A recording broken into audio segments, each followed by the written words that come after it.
Pro football today, one final hour from Atlantic City, and it is a Sunday morning. It just hit me. We've been doing this 18 weeks that the Sunday morning crunch plays, and when we cross over to afternoon, technically. I mean, because everyone gets upset when we do it on Saturdays or Mondays, but, I mean, at no point did it really line up. Should be Sunday morning brunch. I haven't seen it all. Should be the Sunday morning brunch. But that doesn't really. I think it's a play on that. I think with the crunch. Like do you want time, right? Do you want to? You have to. You have to ask. What? Mike Blewett. This is with his. I don't know. It's a play. As long as we're talking about food, once we cross over into that noon window, we got to do the stinger, right? So we'll play the little ditty. Oh wow.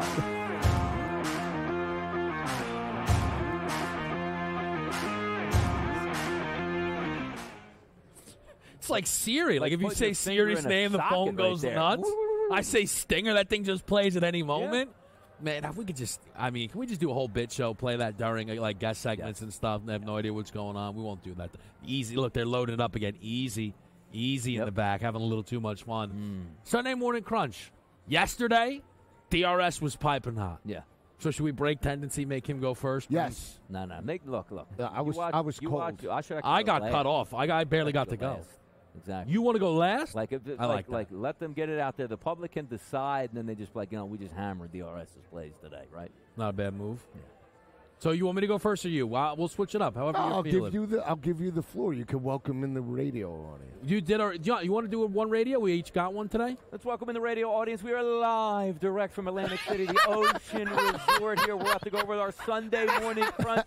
No, I'm going to win every one of my wagers. You're listening live to Sirius XM Channel 159. Welcome in the radio affiliates and everybody involved with the show. All right. With that said, my props today feature some touchdowns and a rushing prop. The Kyler Murray rushing number we've already discussed a little bit, 27.5 rush yards. Kyler has hit this in most of his games back, 4 out of the 7, but it is about the mobile quarterback and what we've seen from them this year. P.J. Walker would be on the low end and still had 6 for 27. Lamar Jackson, 10 for 60. Josh Dobbs, 7 for 43. That feels key. Obviously the same team. That was when Dobbs was a Cardinal. And then Daniel Jones, 10 for 66. I think Kyler today in a free-for-all kind of game goes out there and runs around a little bit against Seattle, which should be a good one. The touchdown scores. Rashad White, I absolutely love. This number priced at minus 105 for White to get into the end zone. We have seen a 15-carry game 11 times this season against Carolina. 9 and 2 would be the anytime touchdown score in that spot there. One of those was a receiving touchdown, which belonged to Jonathan Taylor, but we have consistently seen big workloads lead to the end zone. 5 of those running backs with 2+ touchdowns, so Rashad White would make plenty of sense in that area. And then Joe Mixon. Now, this is basically half an incentive bet here. Mixon needs 2 rushing touchdowns for $100K, but I don't know if they're going to be able to do that. They're still playing in a game with a very low total, and the Browns defense still, even if they are not amazing, has some good depth about it, and I'm not sure they're going to just lay over. But I do believe that any of their goal line opportunities will go to Joe Mixon. Twice, minus 120 for one, though. Give me Joe Mixon's anytime touchdown score here today, Joe. No, great picks all around. I mean, Joe Mixon stepped up last week, 60-plus yards, a dominant performance on the ground. So playing Cleveland, I think he could step up in regards to that matchup. I like my 3. I think mine are a little bit off the beaten path, and when you look at the consistency, Rashid Shaheed, over 36.5 receiving. In terms of the last time that he played Atlanta, he did have 5 targets, only 9 yards. But again, without Alvin Kamara in that lineup, he's the speedster coming in terms of the slot. I expect Atlanta to try and shut down Chris Olave. Olave today at 70.5. You're getting discount, in my opinion, with Shaheed at 36.5. So I think he has a huge day, potentially 50 or 60 yards in a must-win type of situation. So expect him to break out. DK Metcalf did have 100 yards receiving against Pittsburgh. But you look at the last 4 performances, 106, 56, 78, and 52. He's got a number today of 70.5, going up against an inconsistent and suspect secondary in the Cardinals. I think with the game on the line and a must-win situation for Seattle, 70.5 is doable for DK Metcalf. Potentially maybe even gets to 100 yards in this ball game. This one's a little shaky, but Dawson Knox, 12.5 receiving yards. The reason why I say that, again, a must-win situation for Buffalo. That used to be the security blanket for Josh Allen in terms of red zone opportunities. When he played Dallas, did have 20-plus receiving yards. Hasn't really hit pay dirt, but Donnie, to get over 12.5 receiving yards in a must-win situation with the linebacker depth of Miami a little bit banged up, one-on-one opportunities. I like Dawson Knox today. Yeah, it makes some sense there, too, which goes right into my plays because, we're not really focused on guys like Stephon Diggs here. It's the secondary options there for the Buffalo Bills that I think will eat today. And also, when you take a look at Jalen Ramsey, one of the best cornerbacks in football, he's going to be shadowing one-on-one with Diggs. So a lot of passes are going to be able to go to some of those secondary options. You can eat cheaply here, which is great, which I'll lead right off with the Buffalo Bills. Khalil Shakir over 24.5 receiving yards, up to around 25.5 at most outlets now. I'm not worried about that extra 1 yard here. I think he does have a pretty good performance from the same things I said. Stephon Diggs is, I don't want to say he's been invisible over the past 5 to 6 weeks, but certainly not the guy that says, let me get 10 to 12 targets per game, 100-plus yards and a touchdown. That's going to be left to some other guys here. I'm also going to take a look at, as Caplan's going with the touchdown market, I think is very good today. Anytime touchdown market, Justin Jefferson. I love his receiving prop today, but if I think he's going to have a big day receiving, obviously getting reception yards, he's going to have legitimate chances to get some red zone targets as well. Justin Jefferson, anytime touchdown market today, plus 120 price. And I'll go out to Seattle, which I do think we get points today. I know Joe likes DK Metcalf. I like another running back on Seattle as well, but also James Conner, anytime touchdown market, plus 110 here. If they're going to get in the red zone, he's going to get those carries. I think that Seattle defense is susceptible to the run. Conner should have a good day, so 2 touchdown props for me as well. I'm enjoying it. I think we'll have some pretty good success today as a crew. Yeah, I think the touchdowns, part of it is also that is what's most readily available for us today. There's not a ton of yardage, but I will say it could continue to come available as we get closer. I'll try and do a quick look in the break between the whip-around segment there, because yesterday, as I said, they ended up posting Huntley rush props and a Nelson Aguilar receiving prop. I don't know. What did Huntley finish with on the ground in that game? Do you know? I'm trying to pull it up here quickly. Actually, he had nothing until I believe like the last 2 drives. Yeah. It wasn't a ton, but it wasn't like 10. Like I think he might have got there. Did he? He ended up with 8 for 40. What was his number? 34.5. So he went over. So he got over 30. Yeah. Wow. Okay. He got more than I thought. But again, you're right. It was all late. But the point is, those are numbers that come available late. I know today you'd love a Jeff Driscoll prop. Yeah. They might. Wentz. Give me a Wentz prop out there. But I'm surprised that Wentz is involved in some of those FanDuel specials out there. It would be. Look, I get it. Like, the books don't want to hang awful numbers, but we're all working at the same disadvantage here. But when they say off, I mean, we tacked a $150 on some of these quarterbacks. You can't tack 200 on Wentz. In normal circumstances, they're hanging that. There's a Goff 208.5 out there, which is fascinating. NFL insider Adam Caplan is next.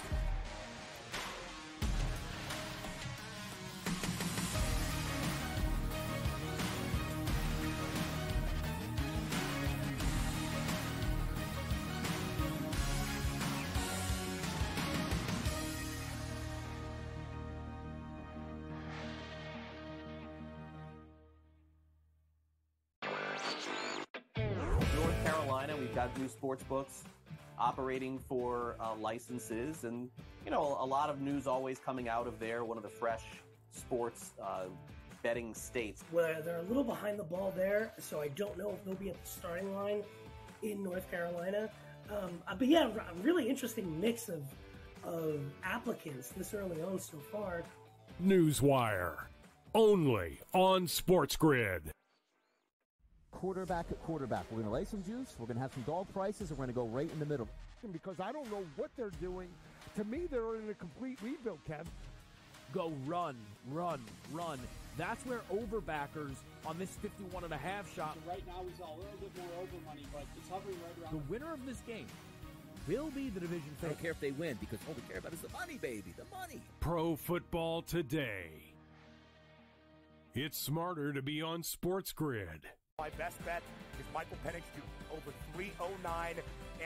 Let's shop around. Let's get active, and let's get the best of the number here. So I believe if Michigan in this ball game can run the football, work off of play action, they can move the football, put up points. Does fall on McCarthy, but I like Michigan's chances in this ball game. National championship set. Washington against Michigan. Brothers in arms today. This is it. This is the most excited I think I've ever been for a day of work in my entire life. That tells you how good this league is. Jeff, you're mine. Big 12. Who's the team to beat? Well, it's always Kansas. I don't care who comes in the league. And I love Kelvin Sampson, what he's done at Houston. I don't care. So Marquette, to me, is the best backcourt in the country. Tyler Kolek's the best point guard. Cam Jones is an elite scorer who just plays with such a good pace, and he's so smart. Betting above the rim, only on SportsGrid. We spent all offseason where the NFL said, hey, just so you guys know, running backs don't matter. If we then this year give the MVP to a running back, the irony. I am disappointed that they lost to FAU because secretly I don't really like this FAU team very much. I don't know. They're just not for me. And now they've completely legitimized the Owls. Game time decisions, only on SportsGrid. Yay, congratulations, but the game was over at that point, so another one of those terrible beats. If you had 3.5, 4, even 4.5, this was a 10-point game until the final closing seconds. In-game live, prime time, only on SportsGrid. SportsGrid, the only streaming sports betting network. Tips, info, and insights to up your IQ. It's smarter to be on SportsGrid.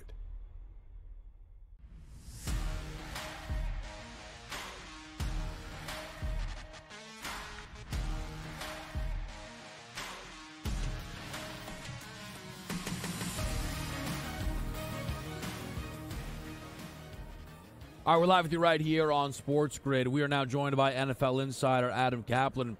Cap, obviously there's a lot on the line today, not just playoff spots, but jobs. And we know that coaching opportunities are set to come available, and some are more obvious than the rest. We'll try and hit all of them. I want to talk to you about the one that I personally am most interested in at the moment, and that's in Tennessee. Little disagreement here on the desk. Think Mike Vrabel is a very, very good head coach. It seems to be potentially a bit of a rift between him and upper management, and they're going today into or hosting Jacksonville, really trying to spoil their season. Anything you're hearing, Cap, around what's going on in Tennessee? Kevin, I'm writing a piece for Pro Football Network. It should debut very early tomorrow morning, if not tonight. And one of the things I'm talking about, a coach source told me that, Vrabel, Mike is very intense. The source said every game is like 4th and 1. Very intense. Everything's important. He takes everything seriously. He's a great coach. He's a fantastic coach. If the Titans parted ways with him, I don't think that's happening, but we'll see what happens. But this coaching source said it's not about them not wanting him. It's does he still want to be there? 2 losing seasons here. The roster is one of the worst in the National Football League. Let's call it like it is. Maybe the NFL's worst offensive line. Will Levis is a interesting prospect, but he's a second rounder. Yes, they're going to go forward with him next year. The roster's not very good overall, and it's hard when you know you cannot win with a roster. I can't speak for Vrabel. I don't know him. But talking to people who've graded that roster, it's a bottom 5 roster. Bad offensive line. Derrick Henry certainly will not be your starting running back next year. So if you're Mike Vrabel, you know this is a rebuild. Let's call it like it is. This is a good topic, Kevin. This is a major rebuild. It's not getting done in 1 year. So if you're Mike Vrabel, do you want to know this? Most likely, 2024 will be another losing season, which it's not his fault. You're right. He's a very good coach. It's just this thing has been the steady decline here. Remember, their general manager, the former general manager, John Robinson, was let go in the middle of the 22 season after signing an extension less than a year before that. So we could see some turmoil here. And look, they'll be meeting, as all teams do. The head coach meets with the general manager and the owner after the season. We'll see what happens. Coaches on the move here. Coaches are hired basically in the NFL to be fired, but one coach that's not going anywhere, that's DeMeco Ryans of the Houston Texans. Yeah. What an unbelievable job he did, and with a legitimate chance today to actually win a division, depending on what Jacksonville does. Talk to us here, Adam, about what you thought about some of the coaching jobs done around the NFL, and particularly, man, Houston, what a coup there. DeMeco Ryans looks great. Donnie, so I just got my ballot for the Pro Football Writers Association. It's due by Wednesday. And it's the most extensive poll that I have ever participated in. AP is the one that's widely recognized. This is number 2. And I could tell you, it's not easy because I've got 7 candidates. You mentioned DeMeco Ryans, who is obviously one of the top candidates. You could look at the guy he coached against last night, Shane Steichen. Now, I would tell you, that I still would have Ryans over him. No, why do I say that? If you look at the expectations, right? Donnie, this is incredible. They were minus 1,000 to not make the playoffs. No one thought they would make the playoffs. Depending on which book you looked at, there were 4.5 to 5 wins projected. So they far exceeded that number, and they've already earned a playoff spot. And if somehow the Jaguars lose to at least a competitive Titans team, and not very good, but they play hard. If the Jaguars don't win, I mean, it's amazing. The Texans will host a home game next week in the first round of the playoffs. This is a great story of a franchise that's been in turmoil. They had not made the playoffs since 2019. They've got their quarterback, Nico Collins, is had a breakout season at wide receiver. They give Nick Caserio credit. Their general manager, I've been very critical of him prior to the season. He had a great offseason, and they've got their quarterback. I would be remiss if I didn't mention the great C.J. Stroud is the obvious offensive player of the year. There's some good candidates, but he's been special. And it's always great when you know you have your quarterback of the future. That's one thing that they've solved. And to sum this up here and move this along, D'Amico Ryans is my coach of the year. Cap, I want to talk about the Seattle situation. Last year, everybody thought potentially that would be Pete Carroll's swan song, right? Russell Wilson moves on to Denver. They had a 5.5 win total. Everybody thought they could be the worst team potentially in the NFL. They overexceed expectations, get to the playoffs. Everybody buys in this year. If he doesn't make the playoffs, they're 8-8 now, and let's say they lose later today against Arizona. Any shot that the organization or Pete Carroll moves on? I'd be surprised if they move on from him. He's got a lot of say in personnel decisions. He's got another year, as I understand, left on his contract. It's more Pete at 72. Does he still want to coach? With older coaches, Joe, you go year to year about you have your meetings. You want to take the temperature of the coach. Look, they've been a disappointment. Obviously, they were expected to be better than this. Geno Smith's had a good year. It's been a great find for them and Geno Smith, but it's their defense show that's dropped off. Shane Waldron's done a good job as their offensive coordinator. That's not the issue. It's their defense. It's just been a disappointment. It never worked with Jamal Adams, by the way. Jamal Adams, his contract's terrible. I can't imagine he'd be with them in 2024. They got to get the defense fixed and kind of re-energized there. They're imagining, Joe, Legion of Boom. It does not work when they made that trade 3 years ago for Jamal Adams, and they've got to get things changed up here in defense. They've got to figure out what they're going to do on that side of the football. It's not an offensive thing to clear this up. It's not. It's getting the defense right. Cap, as far as New England goes, what's the future for Bill Belichick and Robert Kraft in this organization? Yeah, you just hit on it. They're going to meet this coming week, and Robert Kraft is not, for the first time I could remember, has gone on record being critical of some of the things that have happened over the last year. Whether it was with Matt Patricia, the offensive play caller last year, he said that Patricia put in a tough position, which he was. Whether it's the drafts, Kraft is said in his own way they have to draft better. Kraft has never done that. I know there's nothing definitive of what's going to happen. I would tell you, in my opinion, based on people I've spoken with, I'd be surprised if Belichick's back. Why? Yes, he's the best coach in NFL history, most successful, brilliant guy, but it's the Patricia move, their lack of development of the quarterback position. They've missed on Mac Jones, who's been benched.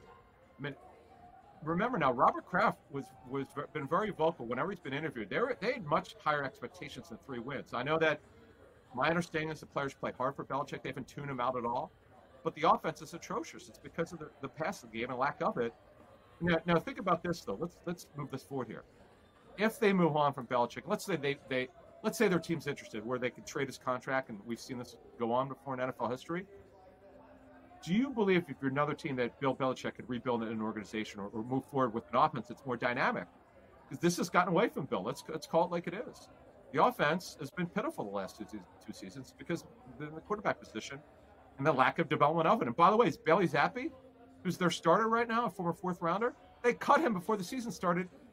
The 31 other teams didn't claim him. So Bill's got to get it right at quarterback.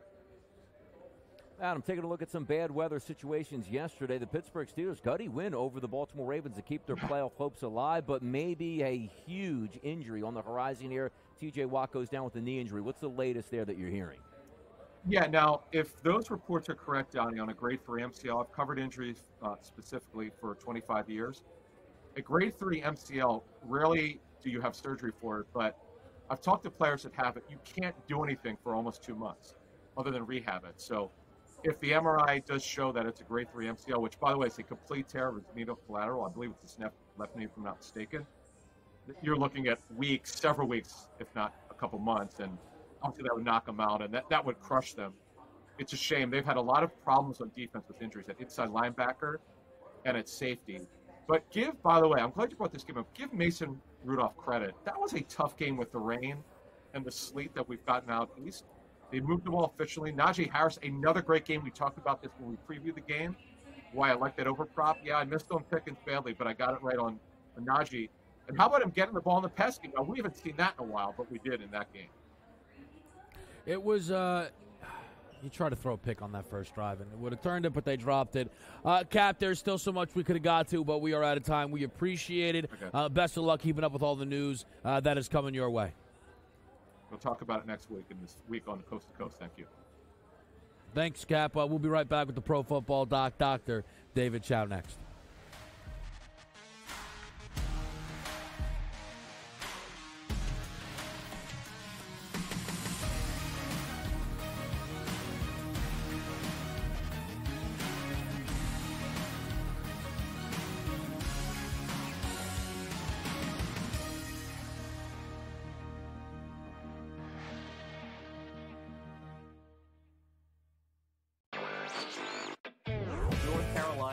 New sports books operating for licenses, and a lot of news always coming out of there. One of the fresh sports betting states. Well, they're a little behind the ball there, so I don't know if they'll be at the starting line in North Carolina.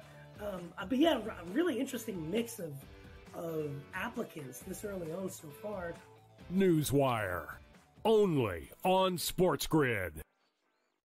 Quarterback at quarterback. We're going to lay some juice. We're going to have some dog prices, and we're going to go right in the middle. Because I don't know what they're doing. To me, they're in a complete rebuild, Kev. Go run. That's where overbackers on this 51.5 shot. So right now, we saw a little bit more over money, but it's hovering right around. The winner of this game will be the division favorite. I don't care if they win, because all we care about is the money, baby, the money. Pro Football Today. It's smarter to be on SportsGrid. My best bet is Michael Penix to over 309.5. Let's shop around. Let's get active, and let's get the best of the number here. So I believe if Michigan in this ballgame can run the football, work off of play action, they can move the football, put up points. Does fall on McCarthy, but I like Michigan's chances in this ballgame. National championship is set. Washington against Michigan. Brothers in arms tonight. This is it. This is the most excited I think I've ever been for a day of work in my entire life. That tells you how good this league is. Jeff, you're mine. Big 12. Who's the team to beat? Well, it's always Kansas. I don't care who comes in the league. And I love Kelvin Sampson, what he's done at Houston. I don't care. So Marquette, to me, is the best backcourt in the country. Tyler Kolek's the best point guard. Cam Jones is an elite scorer who just plays with such a good pace, and he's so smart. Betting above the rim. Only on SportsGrid. We spent all offseason where the NFL said, hey, just so you guys know, running backs don't matter. If we then this year give the MVP to a running back, the irony. I am disappointed that they lost to FAU because secretly I don't really like this FAU team very much. I don't know. They're just not for me. And now they've completely legitimized the Owls. Game time decisions. Only on SportsGrid. Yay, congratulations, but the game was over at that point, so another one of those terrible beats. If you had 3.5, 4, even 4.5, this was a 10-point game until the final closing seconds. In-game live, prime time, only on SportsGrid. SportsGrid, the only streaming sports betting network. Tips, info, and insights to up your IQ. It's smarter to be on SportsGrid.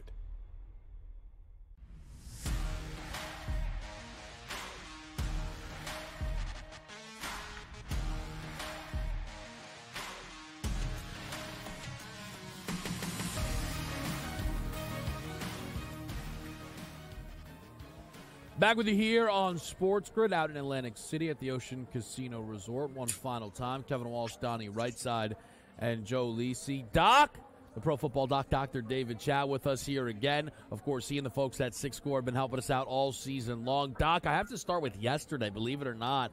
Because of the T.J. Watt injury, the Steelers might have played their last game, maybe not. What is the outlook for Watt moving forward? Yeah, by video in-game, we thought that was an MCL sprain and no ACL tear with the wet weather. So that's good news. Non-surgical. TJ Watt will be fine. When is the question? And the answer is not for the next playoff game, even if the Steelers are in. It was initially reported as a grade 3, which we didn't believe a complete tear. It's now been downgraded to a grade 2. The bottom line is he's an edge rusher. You can't edge rush with a grade 2 MCL. So he would be out for the first playoff game with the Steelers, and probably second if there was one. So the Steelers would have to go pretty deep for him to come back. AFC Championship game. Believe, Pittsburgh. Believe. I'm sure they do. Doc, I might as well then just pick up the Texans, who are going to be in the playoffs. We're not sure if they'll be a division winner or if they're going to be a wild card team, but they obviously saw C.J. Stroud play a great game. Nico Collins was excellent. How do you evaluate Houston right now, coming off of that win, entering the postseason health-wise? Well, the fact that Nico Collins is fully back from his calf issue is awesome, and C.J. Stroud from his concussions. Obviously, no Tank Dell. Their offensive line has had their ups and downs of stabilizing. Will Anderson on the defensive line played. He didn't do a whole lot, but the fact that he was out there playing means he's better next week. So Houston is a little bit on the rise right now. Doc, let's go down to the Dome. New Orleans going to take on the Atlanta Falcons here. Some big late doings here. Let's start with the running back position. Alvin Kamara, high ankle sprain. Number one, how close was he to playing this week? And number two, if the Saints do make the playoffs, will this be a hindrance to him and his playing level? Yeah, Alvin Kamara not playing today is not a surprise to anyone in this room or Kevin or anyone who's looked at our field views. We were dubious on him playing all along with the high ankle. A small surprise, maybe. We never knew the extent of Taylor Heineke's hamstring, but it's Desmond Ridder. But Alvin Kamara's high ankle, even if the Saints can win, will have him at least hampered, if not out next week. And also, taking a look at the Atlanta Falcons coming in this game, a little bit banged up at quarterback. Taylor Heineke going to sit this one out with an ankle injury. Desmond Ridder in. Was that something that we saw as a possible chance for him to play, or maybe we were looking at him actually missing this game as well? No, we weren't sure about Heineke. We didn't have the right film on him, and we thought that, he had a chance to play. Obviously, he's ruled out. I mean, that's kind of a 1A, 1B situation there, and I don't think the line reacted at all to the news that Desmond Ridder is starting over Heineke. Doc, big ball game in regards to Tennessee and Jacksonville. Trevor Lawrence, you said he's questionable today. He's going to take some pain-numbing medication. I mean, how effective do you believe he could be today? I think Trevor Lawrence can be very effective today. He hasn't had full practice. He only threw some during the week. But I don't see the shoulder as a big issue. Of course, as expected, Christian Kirk, coming off his core muscle surgery, is not ready to go yet. That was expected. But don't see a big downside in terms of the effectiveness of Trevor Lawrence today. Okay, if they make the playoffs and they have to play in a week, do you think Christian Kirk would be available in regards to that type of situation, or you would keep him out based off of what you've seen for a couple of more weeks? I think it's going to be a couple weeks before it's a fully effective Christian Kirk. Could he make it out there next week in a playoff game and decoy and, take some pressure off of the other side, Ridley, et cetera? Maybe, yes, but would not expect him full go next week. Doc, we stick with a South team, but back towards the NFC. Tampa Bay saw Baker pick up an injury at the very end of their game against New Orleans. We know he's going to go. How much of his play could be affected, though, by the injury heading into the game against Carolina? I don't think much at all. If the ribs bother him, rib cartilage or whatever, rib blocks work. This is a playoff game, right? Play-in, playoff game, et cetera. And I don't expect it affecting him at all. And overall, Doc, for Tampa Bay, the defense has kind of been, I feel, touch and go at times, but I look at it right now, and it looks as healthy as it has been throughout the season. On the field view, everything outside of the free safety position is a full green. Yeah, and that's a little bit unusual at this time of year, right? And Carolina's defense has had a lot of issues, but they've rebounded some recently, et cetera. And before we end off today, this year lasting in the casino, this is our last day in the Sports Injury Central War Room. Just shout out to all these guys and whatever. We'll still be covering all the games, but we'll do it remotely because when it's one-off, it's easy to do remotely. And the other kudo I got to give is, let me give a shout-out to the NFL. They finally got it right. Today at the West Coast 10 a.m. window, 6 games, and the 1 p.m. window on the West Coast, 7 games. Can we always do that, have it even instead of 10 and 3? That would be fantastic, but as we know, money always rules, and that central-focused 425 football game always is. But it would be a nice world if we could have those even playouts here. Talking about some even playouts, maybe not the case here between the Chicago Bears and the Green Bay Packers. One, the Bears can't get to the playoffs. The Green Bay Packers can get to the playoffs, but some injuries in the backfield here for the Green Bay Packers. You take a look at A.J. Dillon. Doc, why is he missing this game today? Yeah, well, he's still not 100% from his recent surgery and issues. But, look, the Bears are playing well, and the Bears have gotten healthier after Justin Fields' thumb injury. And they're playing hard. Justin Fields for his job and Matt Eberflus for his job, et cetera. And, the Bears are still motivated, I believe, to try and spoil Green Bay here. Green Bay, of course, is motivated to stay alive for the playoffs. But in the end, do they really think they're going to go anywhere in the playoffs? I don't know. Opposite side there, tight end Cole Kmet. Looks like he's going to be available to go with the knee injury today. Was there any worries about that? No, I think Cole Kmet is going to be fine. And also, shout out to DJ Moore, who last week played very well through his high ankle sprain from the week before. So he should be pretty effective. Doc, I want to talk about the ball game in Miami. Jalen Waddle is out for this ball game. Where are we in regards to his rehabilitation? Will he be ready for the playoffs? And do you think he could be 100%? Well, I think they're targeting the playoffs for Jalen Waddle. We didn't think he would go, the type of player he is with the high ankle sprain. Even next week in the playoffs, I think it's going to be questionable whether he's 100% or not. Remember, Tyreek Hill, with his injury, when he went to his house with the fire, still had a boot on. I think Tyreek Hill is going to play fine, no issues. Raheem Mostert obviously sitting, but they've got Achane.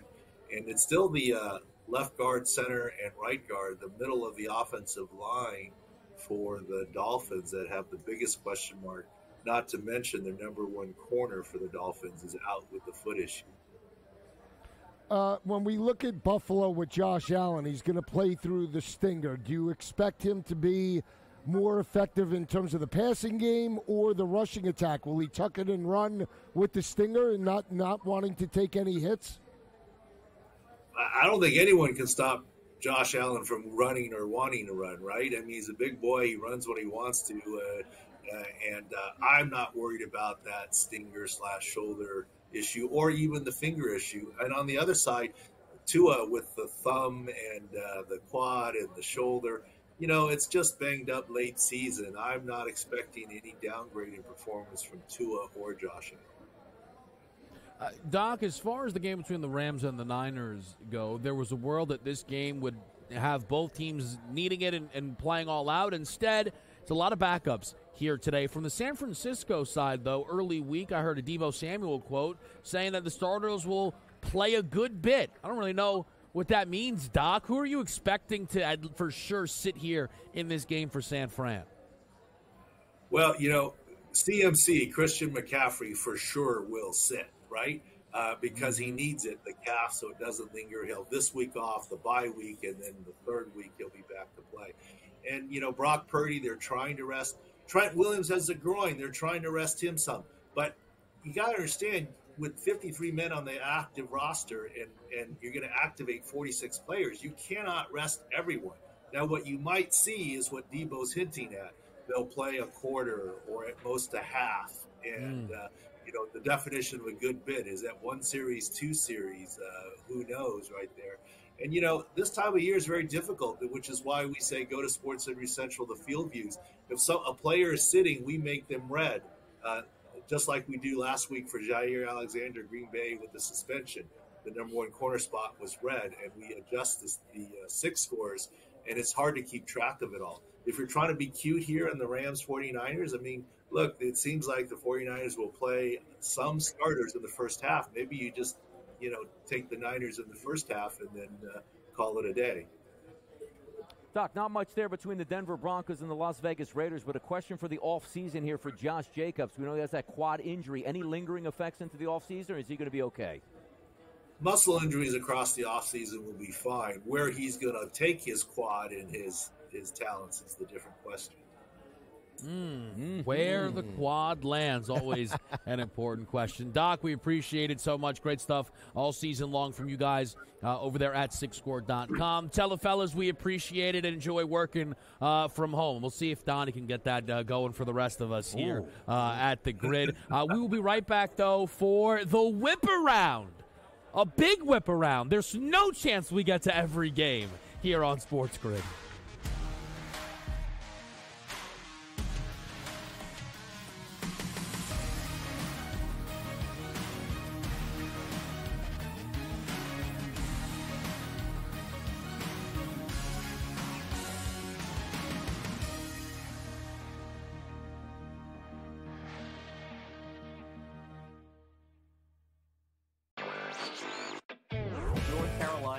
New sports books operating for licenses, and a lot of news always coming out of there. One of the fresh sports betting states. Well, they're a little behind the ball there, so I don't know if they'll be at the starting line in North Carolina. But yeah, a really interesting mix of applicants this early on so far. Newswire, only on Sports Grid. Quarterback at quarterback. We're going to lay some juice. We're going to have some dog prices, and we're going to go right in the middle. Because I don't know what they're doing. To me, they're in a complete rebuild, Kev. Go run. That's where overbackers on this 51.5 shot. Right now, he's a little bit more over money, but it's hovering right around. The winner of this game will be the division favorite. I don't care if they win, because all we care about is the money, baby, the money. Pro Football Today. It's smarter to be on Sports Grid. My best bet is Michael Penix to over 309.5. Let's shop around. Let's get active, and let's get the best of the numbers here. So I believe if Michigan in this ball game can run the football, work off of play action, they can move the football, put up points. Does fall on McCarthy, but I like Michigan's chances in this ball game. National championship set. Washington against Michigan. Brothers in arms today. This is it. This is the most excited I think I've ever been for a day of work in my entire life. That tells you how good this league is. Jeff, you're mine. Big 12. Who's the team to beat? Well, it's always Kansas. I don't care who comes in the league. And I love Kelvin Sampson, what he's done at Houston. I don't care. So Marquette, to me, is the best backcourt in the country. Tyler Kolek's the best point guard. Cam Jones is an elite scorer who just plays with such a good pace, and he's so smart. Betting above the rim. Only on Sports Grid. We spent all offseason where the NFL said, hey, just so you guys know, running backs don't matter. If we then this year give the MVP to a running back, the irony. I am disappointed that they lost to FAU because secretly I don't really like this FAU team very much. I don't know. They're just not for me. And now they've completely legitimized the Owls. Game time decisions. Only on Sports Grid. Yay, congratulations, but the game was over at that point, so another one of those terrible beats. If you had 3.5, 4, even 4.5, this was a 10-point game until the final closing seconds. In-game live, prime time. Only on Sports Grid. Sports Grid, the only streaming sports betting network. Tips, info, and insights to up your IQ. It's smarter to be on Sports Grid.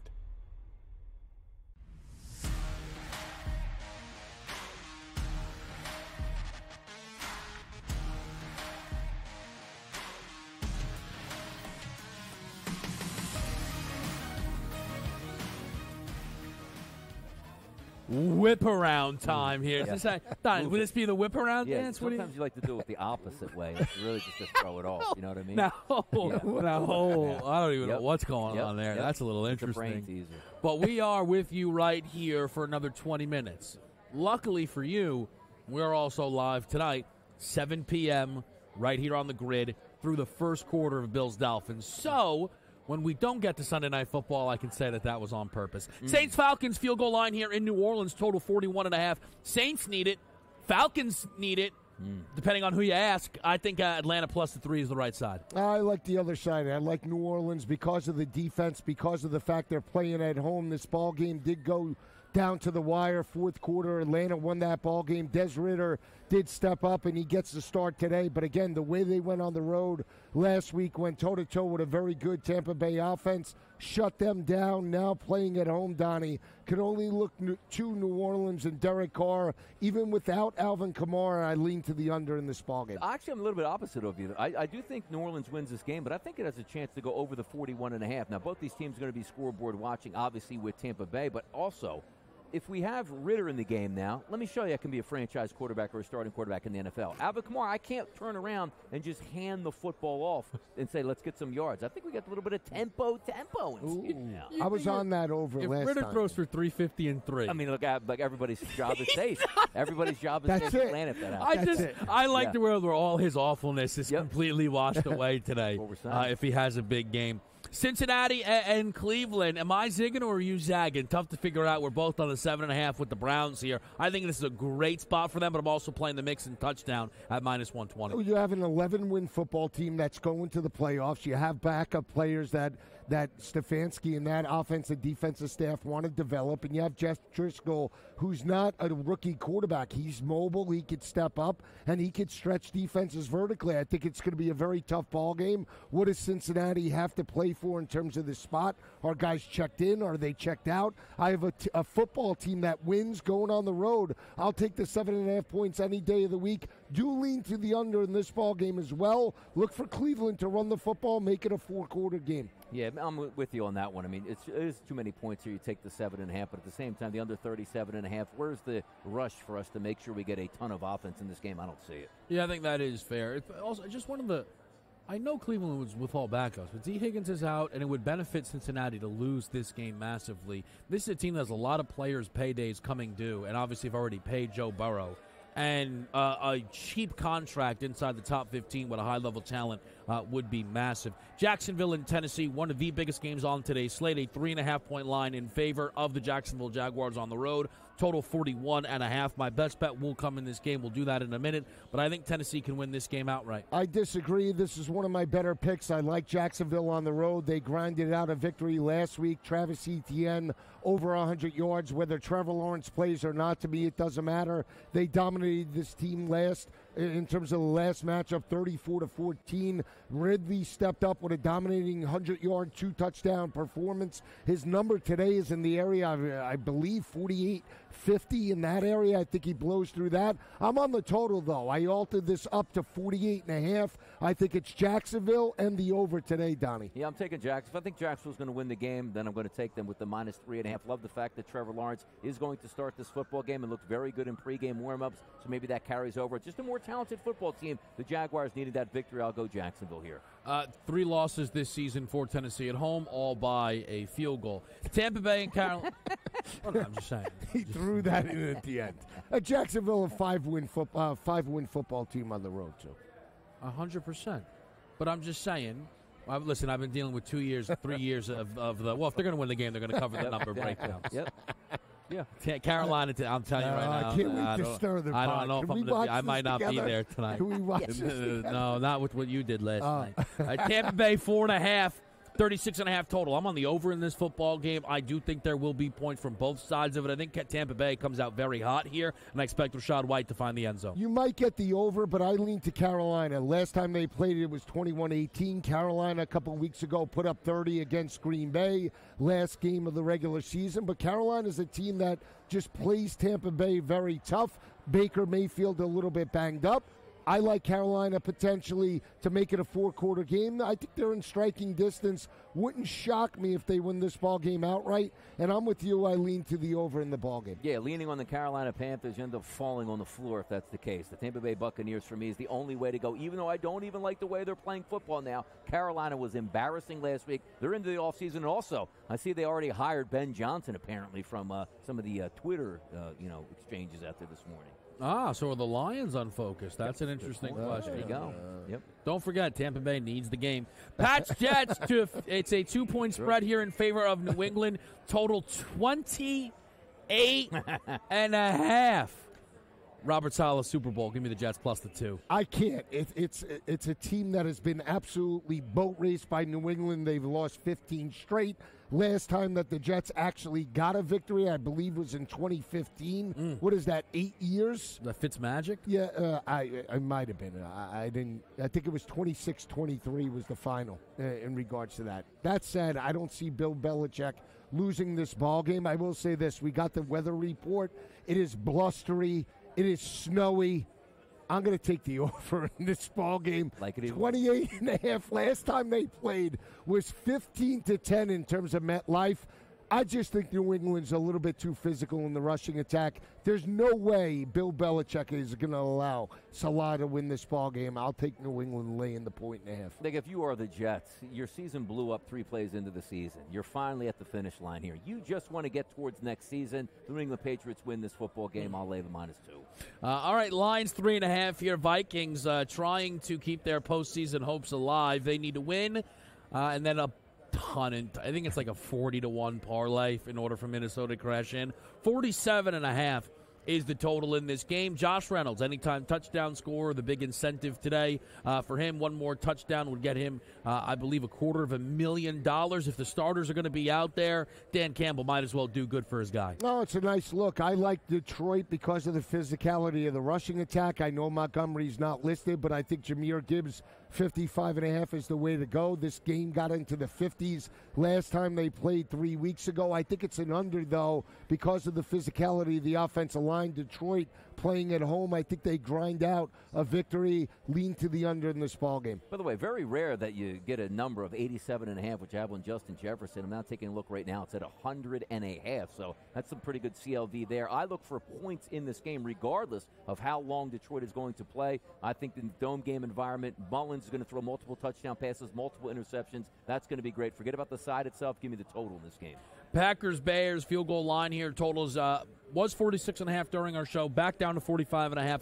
That is the number that I played, and I played it under. Bears offense on the road in their last 2 games, scoring 17 and 12 points. Defense over their last 5, holding teams to 15.2. If you take this the Green Bay direction, you're going to like the over because Jordan Love is playing great football and their defenses look bad here. But I think you can get a conservative game plan from Green Bay. I know that Matt LaFleur has told himself, don't do that, don't do that. Season on the line. Things get tense. I play under 45.5. I think they go fast and loose. I really like Green Bay in this matchup, and I do like the over. Last time they played was 38-20. We talk about Jordan Love over the last 9 games, guys, dating back to November 12th.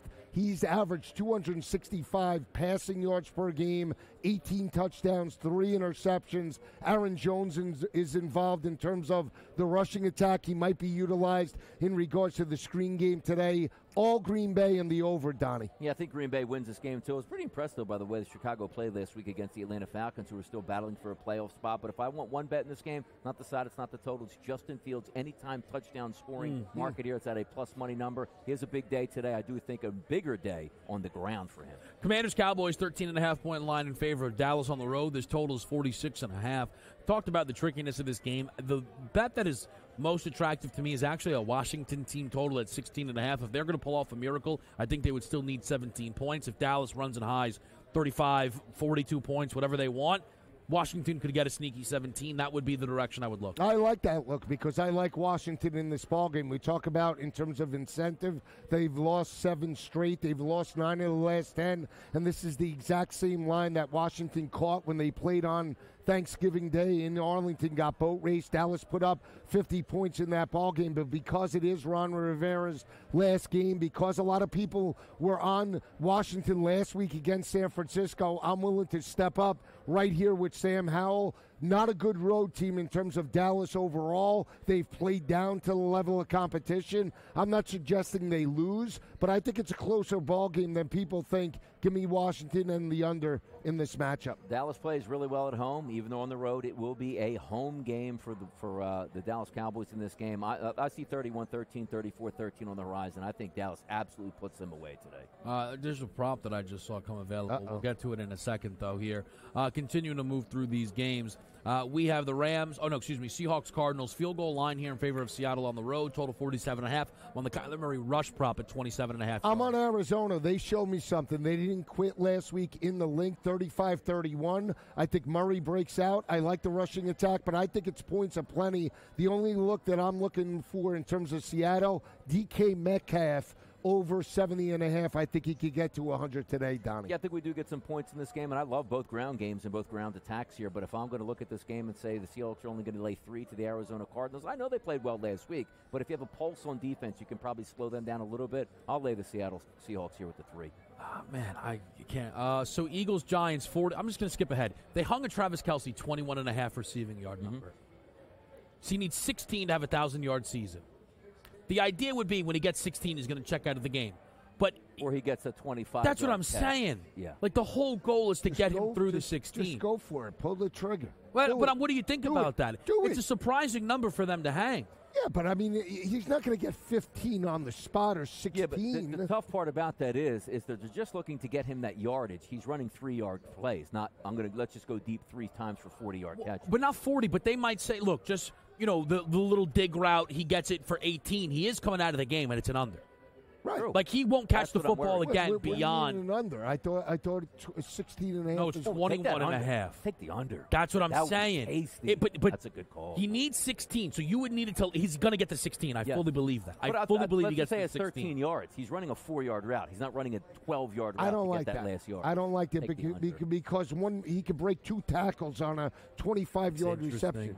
I would go over. I think I would as well, but that's a really interesting one. I couldn't focus without bringing it up. Rams-Niners 4-point line here in favor of San Fran, total 40.5. Lean over, played a special 4-1 each team for a passing and a rushing touchdown. Lean over, and I lean to the Rams with that matchup with Carson Wentz there. You want to get him involved. I liked McVay in this spot, catching points. Covered last time in terms of week 2, even though he kicked the field goal at the end. He's going to want to cover this game. It's going to be. I'm actually interested just to see how Wentz actually performs as a quarterback back in the NFL as a starting job. But I do think you're going to have legitimate game plans on both sides. Give me the over. Eagles-Giants here. I'm on the over as well, 41.5. Whether it's Mariota, Tyrod, DeVito, Hurts, I don't care. Let Sirianni take a snap. No Eagles game should be booked this low. I'm on the over as well, but I like Philly. You got to cover this. I mean, you got to win by 7 or more. That would be the nice. Quez Watkins game here, I guess you could call it. 42. Boston I'll Scott. go with you guys with the over. Is today a Boston Scott game? Yes, Swift is out, by the way, with an illness. Quickly, Broncos, Raiders, field goal line here, 37.5. I lean Denver. I like Raiders. The Raiders are playing hard. Who cares? I mean, who cares? Party over, many are saying. Chargers are a field goal favorite against Kansas City with the Kelce prop of the season. We'll be right back here with our best bets.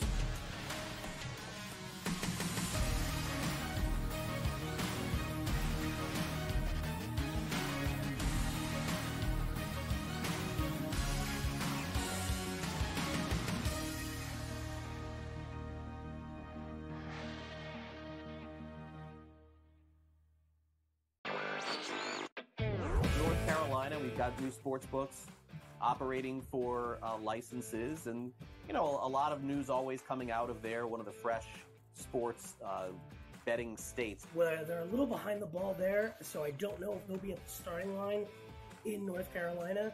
But yeah, a really interesting mix of applicants this early on so far. Newswire, only on SportsGrid. Quarterback at quarterback. We're going to lay some juice. We're going to have some dog prices, and we're going to go right in the middle. Because I don't know what they're doing. To me, they're in a complete rebuild, Kev. Go run. That's where overbackers on this 51.5 shot. Right now, he's a little bit more over money, but it's hovering right around. The winner of this game will be the division favorite. I don't care if they win, because all we care about is the money, baby, the money. Pro Football Today. It's smarter to be on SportsGrid. My best bet is Michael Penix Jr. over 309.5. Let's shop around. Let's get active and let's get the best of the numbers here, Joe. I believe if Michigan in this ball game can run the football, work off of play action, they can move the football, put up points. Does fall on McCarthy, but I like Michigan's chances in this ball game. National championship is set. Washington against Michigan. Brothers in arms today. This is it. This is the most excited I think I've ever been for a day of work in my entire life. That tells you how good this league is. Jeff, you're mine. Big 12. Who's the team to beat? Well, it's always Kansas. I don't care who comes in the league. And I love Kelvin Sampson, what he's done at Houston. I don't care. So Marquette, to me, is the best backcourt in the country. Tyler Kolek's the best point guard. Cam Jones is an elite scorer who just plays with such a good pace, and he's so smart. Betting above the rim, only on SportsGrid. We spent all offseason where the NFL said, hey, just so you guys know, running backs don't matter. If we then this year give the MVP to a running back, the irony. I am disappointed that they lost to FAU because secretly I don't really like this FAU team very much. I don't know. They're just not for me. And now they've completely legitimized the Owls. Game time decisions, only on SportsGrid.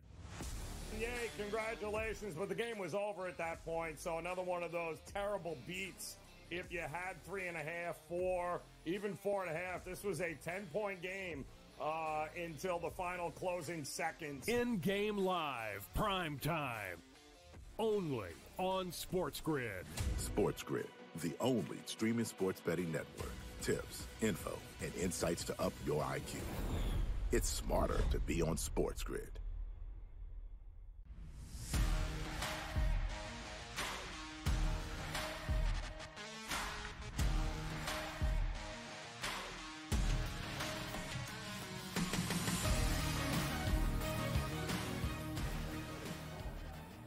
Best bet time right here on a Sunday. Excited about it, confident about it. We broke the order last time, so you know what? We'll break it again. Plus 105, Derrick Henry, anytime touchdowns. Oh, wow. This is an all-time great in terms of his Tennessee Titans. And everyone believes this is his last game. Vrabel on his way out. Listen, you live or die by the sword here. You make sure that King Henry gets into the end zone. I would believe this would be his 90th career rushing touchdown. He might have 2+ today here. Jacksonville, before their shutout last week of Carolina, had allowed a running back touchdown in 4 consecutive games. Derrick Henry in the end zone. Well, hopefully he scores multiple times because I'm over that total today. I altered it up to 48.5. That's a sizzle play. I'm going to have a couple of NBA sizzle plays. Oh. You never know. I switched to best bet, okay? I'm going with the dog. I'm taking Cleveland plus the 7.5. We talk about good teams, 11-5 overall, fighting for a playoff berth. They're headed in the right direction, and we talk about Cincinnati dead, buried. I don't care that it's Jeff Driscoll. This game is going to be a lot closer than the 7.5. Defense travels along with the rushing attack. Give me Cleveland plus the points. For me, Kenneth Walker III over 59.5 rush yards. You take a look at the last 5 games going up against here, the Arizona Cardinals defense, 228, 130, 144, 250. And the Eagles actually had 91 yards rushing and had 3 plays last week to get those 91 yards. Kenneth Walker III is going to go monster today, easily into the 6. Like it. There you go. Yeah. Big shot. Now, all that's left is to remind you once again, we are live tonight at 7 p.m. At right my here place. on SportsGrid. At my place. Now, you never invite us over. Yeah. Tonight could have been the night. I got room. Skirt steaks? Skirt steaks. You can fire up that grill. Yep. The dogs will be just raring to go. You see, now See, they so know my maybe- plate will be full, so They they'll be do. walking right over to me. You two will be done eating by around 3 o'clock. But we are live at 7 p.m. We will recap everything that happens between the 1s and the 4s and preview Bills Dolphins, as well as be with you for the first quarter tonight. Joe Lisi, Donnie Rightside, Kevin Walsh, Pro Football Today. Good luck.